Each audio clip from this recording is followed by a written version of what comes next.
Good evening, everyone. Thank you for joining this interactive session with Capline Healthcare Management.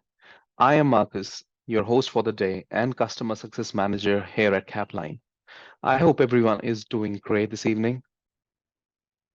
Yes, we are. Thank you so much for asking. Wonderful. So, before I begin, let me give you a brief introduction about who we are, what we do, and what we are famous in the market for.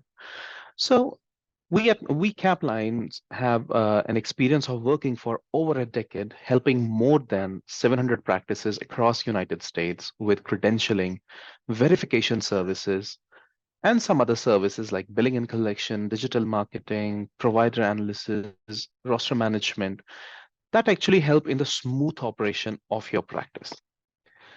Now, this is what we do and this is what we are. Now, today we are connected here to understand how you can maximize revenue with the art of fee negotiation. So I hope you all are excited to understand what it is and what art of fee negotiation means and how it can help you in generating more revenue for your practice. Great. So let's begin. And I've already informed you about the goal for the today, and I can assure you by the end of this session, everyone here in this meeting would have a clear idea or would have a clear understanding on what are the best negotiation techniques and the most important thing, why it is most important to get fee negotiation done at least once couple of years. Okay. So whatever we would be discussing will be done in three segments basically. First will be discovering and mapping out the participation. Then we'll talk about analyzing the insurances that are open to negotiate because not every insurance company is open to negotiate and they don't really want to increase your fee schedules on anyone's request. And towards the last, we'll understand submitting the request of fee negotiation. Now, let's go ahead and dig deep into these three steps and help you understand and help you to gain a better knowledge of all these three things. Now, when we talk about discovering and mapping out the participation, how it works, there are three things that we need to understand on priority. The first and the foremost is we need to understand your participation type. How are you participating with those particular insurance companies, whatever you want to negotiate with? First and the foremost is the like direct contracting, or if you are doing a PPO leasing, or even umbrella networking. Majority multiple providers these days are going through umbrella networking as well because that's less hassle. That because it has less hassle in it. Then we need to understand your effective date. Since when you are credentialed with the insurance company and whether you have got any fee increase since the date when you were credentialed. And towards the end, we'll talk about the fee schedule retrieval. Now, to understand in in depth how the fee negotiation works and what tactics do the insurance companies follow actually to understand whether they should increase your fee schedule or not, and if yes, on what parameters would they do. Now, say for example, there are multiple dental codes that are used by the practices, but not all dental codes are used frequently. Very few, maybe 20, maybe 15, maybe 30. So you need to jot down those dental codes. You need to have a clear picture on those that what all dental codes you need to have a good you need to have a good fee upon. Because if those codes are used more frequently and you are lucky enough to get the fee schedule increase on those particular codes, that will have a greater and deeper impact in your and in your annual revenue. And similarly, the insurance companies also play around. What they would do is instead of increasing the fee schedule for all of your codes, they would prefer certain codes which you are majorly accepting, and they would increase it. And some of the fee schedule, some of the codes which are least used, that might get a dip. And that would actually, trust me in saying this, as per our experience, I'm telling you, that won't have any impact on your regular functioning or regular operations because you don't use those codes on a frequent basis. Now, let us understand how we can actually find out what I mean, that's very important. As I said in the beginning, we need to understand what all insurance companies are open for fee negotiation. Not all are open. So there are some insurance companies that are not open at all for fee negotiation because they follow the set fee schedule, which is as per the government standards, and they won't increase it at all. They might increase it, but it completely depends on on the government standard rates. And that's the reason it is necessary to reiterate the fact whenever the fee negotiation is done, it's better if you hire professionals or anyone who is trained in it or has a good understanding on it, because it's one try and one solution. If you don't hit that right try at the right time, then that try would be gone. And obviously, it's better the professionals do it for you. And I'm not saying that any professional like outsiders, it can be someone from your office as well. They can do it if they have a good understanding on fee negotiation skills or they have good understanding on fee schedules. Now let's talk about the top PPO negotiation tactics. So I talked about the, the type of participation that these days providers have. Now let's talk about the direct participation. Let's take an example. You are credentialed with Aetna or you are credentialed with Cigna, and you're directly credentialed with them. Let me reiterate that fact. You're directly credentialed with them. And in that case, if you are looking to get a higher fee schedule for certain codes, we need to directly get in touch with those insurance companies and not with any other network or nothing as such. You need to directly get in touch with those insurance companies. You or us would be getting in touch with the companies and talk when we discuss your codes, your frequently used codes. And based upon that, we'll talk about the negotiation tactics or we'll talk about the increment that they would offer. That's pretty much straightforward. Just go to the insurance companies that with whom you are credentialed and the work is done. Now let's talk about the indirect participated insurance companies. That's the second type. And in this case, we have to analyze the leasing network that is offering the fee schedule, the better fee schedule, and those who are actually open to negotiate. Because again, not all will be open to negotiate easily. Now, for instance, if the leasing network is giving you a higher fee schedule, then it's better you stick with that insurance, you stick with that leasing network company and not change it because that would not have a good impact. And that's not advisable to. Now, sometimes it happens the leasing network with whom you are in network doesn't offer you a better fee schedule, then it's always advisable to quit that plan and shift to a plan that offers a better fee schedule. Or if that is also not working beneficially for you, then it's always advisable for that particular insurance company, we go with individual credentialing that we discussed in the previous slide. So multiple factors, you need to choose wisely or you need to take the decision wisely what would have a better impact and how the annual revenue generation will be impacted or increased. So this is what we need to discuss about the participation through indirect and direct channels. Now, let us understand how you can ensure that you are getting the maximum fee schedule or the opportunities related to it. So let's dig deep into it. First, we need to understand the fee schedule that you're getting or you already or the fee schedule that you currently have, is it comparable? Is it comparable with someone who is your fellow associate or any neighboring dentistry or any neighboring practice? So we need to check that as well. Now, the best way to check that is we need to compare your fee schedule with the UCR fee that your practice is being offered. Now, it's a very simple formula that we can tell you based upon our experience. So your fee schedule should be somewhere around 70% of your office UCR fee. And if it is like that, then it's obviously good, but we can still go for negotiation tactics. But that's again, there is a lock-in period, like we know we discussed it earlier as well. There is always a lock-in period, and like every 2 to 3 years or couple of years, the fee schedule gets locked. But yes, we can try again after that and give our best shot to make sure that at least for next 2 to 3 years, you are on the higher fee schedule, which is as per your eligibility. Perfect. So let's talk about how we can help you now. So I told in the while starting this session that we have a history of working for more than 700 clients with up to with a working track record of more than a decade. So we have determined and we have that capability because we have our team working for the insurance companies directly as well.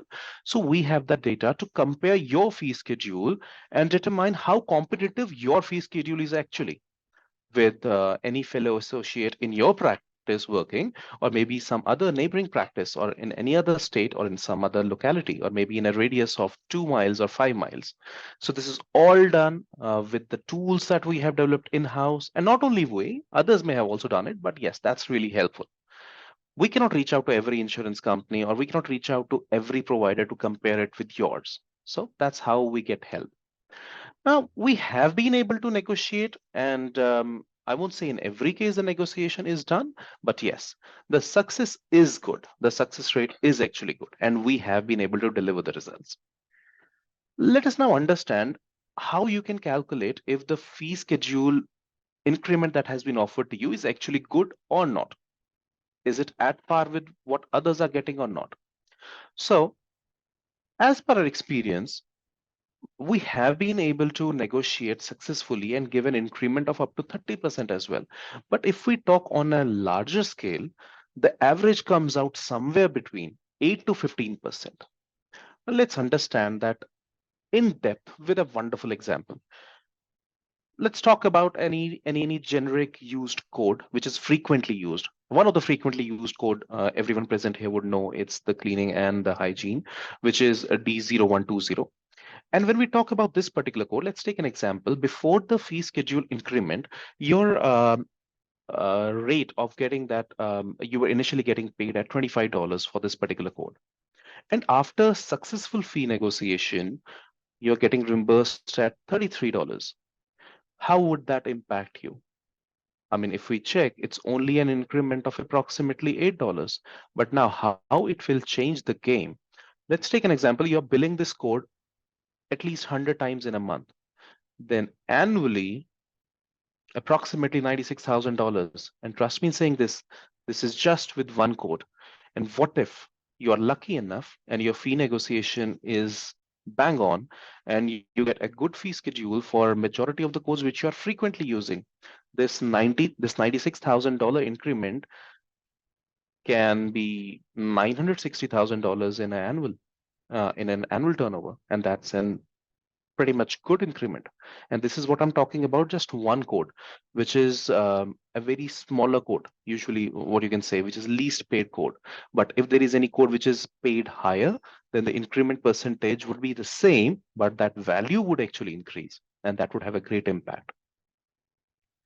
Now, we discussed this earlier. Not every insurance company is open for fee negotiation, basically. For example, Delta Dental is one of those who again follows the fee schedule that is offered by the government, and they are not open for negotiation at all. Now, let's take an example. You have been given the successful fee negotiation, and you need to ensure that you are actually getting the benefit of increment. So, how you can check it? There is a very simple way of doing it. Say, for example, there would be some EOBs present in your database, which you would have got from the insurance companies before the successful negotiation.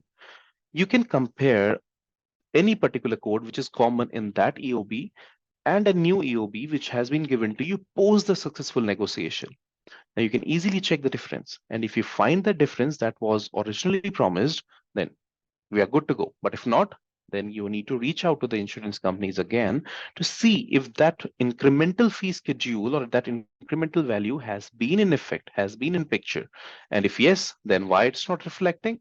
And if no, then what would be the effective date of the new fee schedule start date? Basically, I would say that. I hope it's clear till now. And any confusion, anything as such? No, no confusion so far. Thank you. Welcome, Doctor. Now, whatever we have discussed till now, I understand it won't be easy to grasp completely, but yes, post this session ends, we would be circulating our white papers and a link to it through an email from where you have been in contact with us initially while accepting the invites. And post that, you will be able to go through the content that has been discussed right now. And also, you will be receiving the recording of this entire session. Now, I would request all of you to go through the testimonials of that tell what our clients have to talk about us.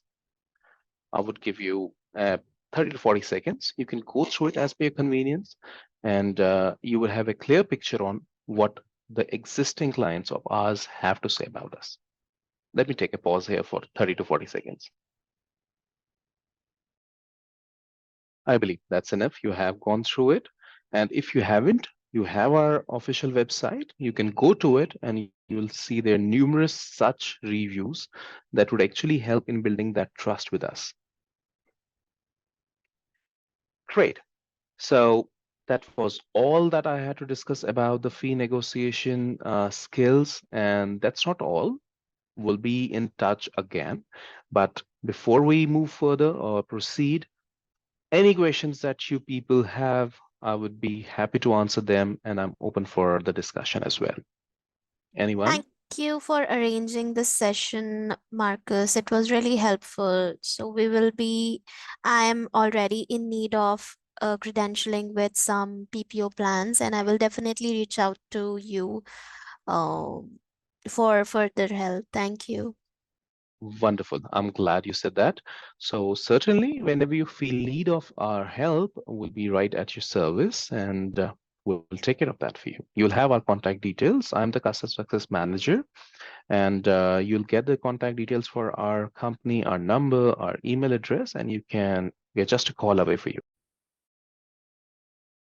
Anyone else? I have a question, Marcus, here. Please.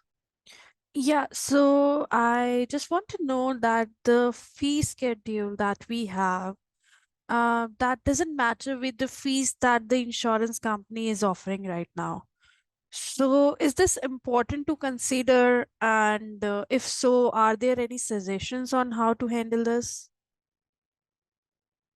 Okay, so I need to just rephrase the question that you said, that you asked rather. So the fee schedule that you have, that you're currently on does not match as per what the insurance companies have initially offered you. Is that what you're asking? Yes. All right, no problem.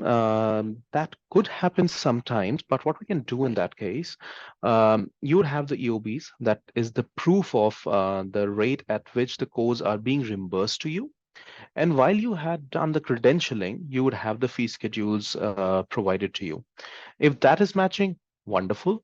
If not, if there is any discrepancy, it is always advisable at the first moment, please reach out to the insurance companies and discuss with them where the discrepancy is. And I'd like to ask this, is this happening with every insurance company or there are few? There are few, I would say. Okay, I can imagine how this could have an adverse impact on your collections. So it's always advisable. Either you can reach out to us and my team will be glad to do it for you, or you can always reach out to the insurance companies directly. Your front staff, your front desk, or your office manager can do that as well for you. But that's really important. Without taking any delay, you should reach out to them. Okay. Thank you. Thank you so much for your help, Marcus. It was wonderful.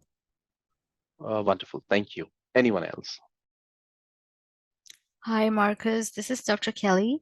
I had a question regarding your fee negotiation. You had shared that you have around a decade of experience with multiple clientele.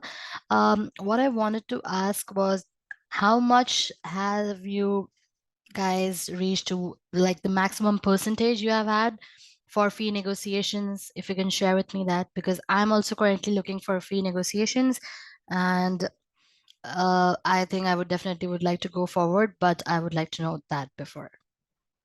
Sure.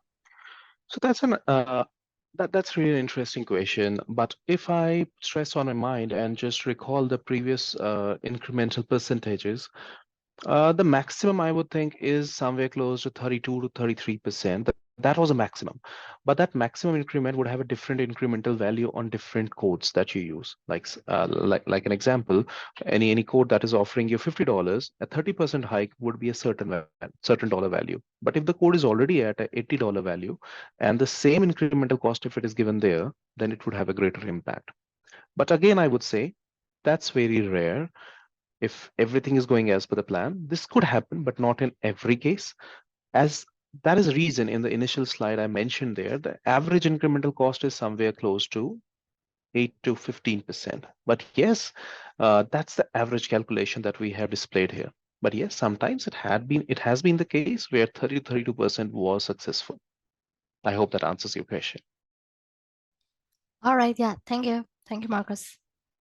Welcome, doctor. Anyone else?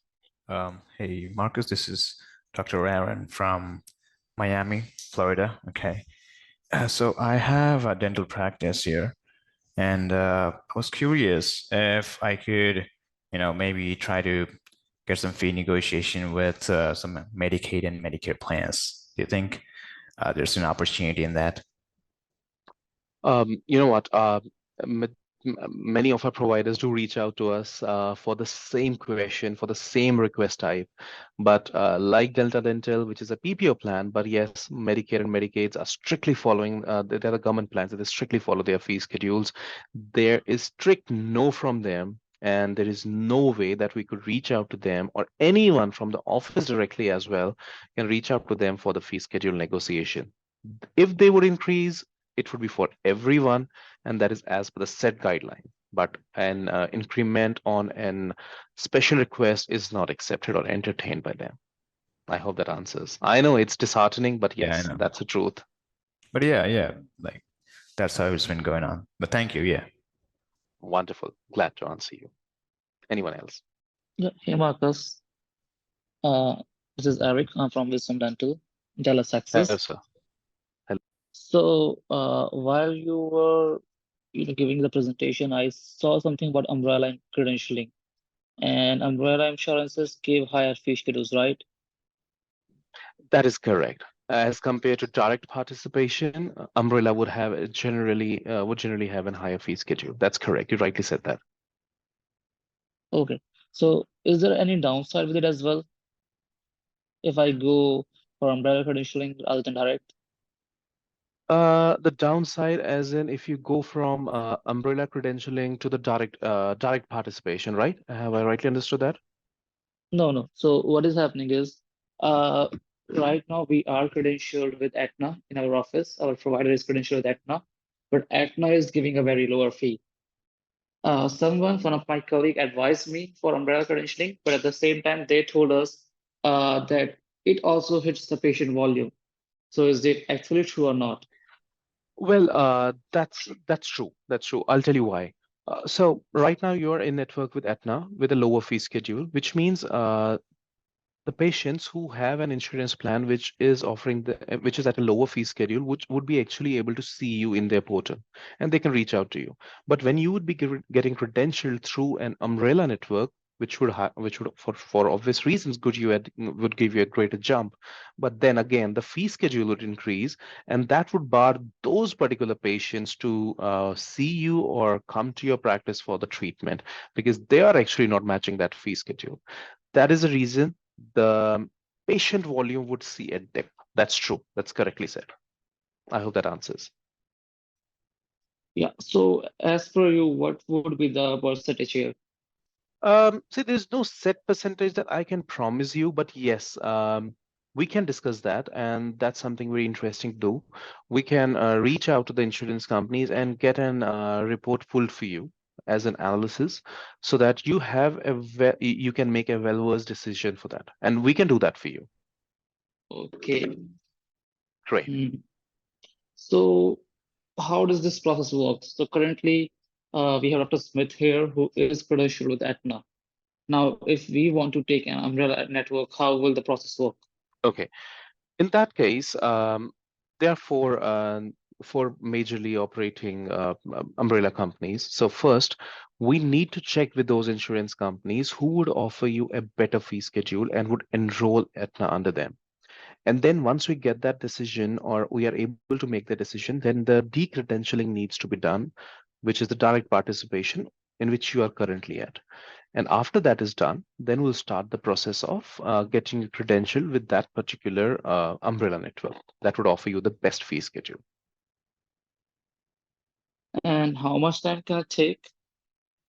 So when we talk about getting you, decredentialing and then getting you credentialed with them, if it's for sure the PPO plan.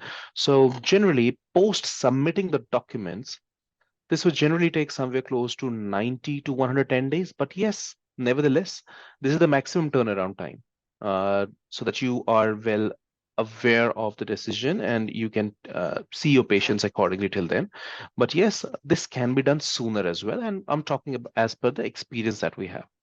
But yes, that can be done sooner than that as well. Okay.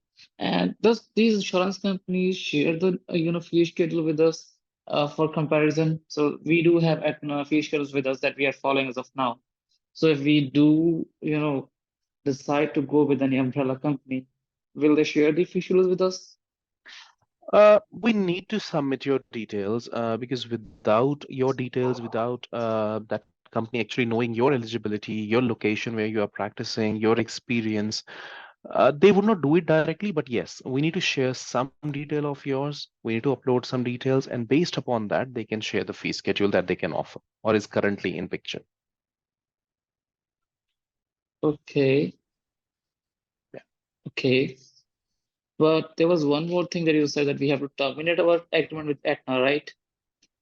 Yeah, if you are planning to go with them through an umbrella, in that case. Okay. And if we terminate our agreement, we won't be losing any patients, right? So once you are out of network for that particular time, for sure, you would only get the out of network benefits, and in that case, there would be a dip. But yes, we'll do it accordingly so that you don't have a dip in, in terms of major numbers.